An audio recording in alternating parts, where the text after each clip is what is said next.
Almost everyone experiences bad breath once in a while. But for some, bad breath is a daily problem and they struggle to find a solution. Bad breath can originate both inside and outside of the mouth. It is typically caused by bacteria present on the teeth and debris of the tongue. Tips to get rid of bad breath.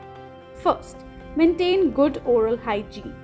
Brush your teeth at least twice a day, preferably after meals, using fluoride toothpaste. Don't forget to brush your tongue as well. Second, use mouthwash. Rinse with an antimicrobial or fluoride mouthwash to kill bacteria and freshen your breath. Third, stay hydrated. Drink plenty of water throughout the day to prevent dry mouth, which can cause bad breath. Fourth, visit the dentist. Regular dental checkups can catch any or treat oral health issue that may be causing bad breath, such as gum disease or cavity. Last, avoid strong smelling foods.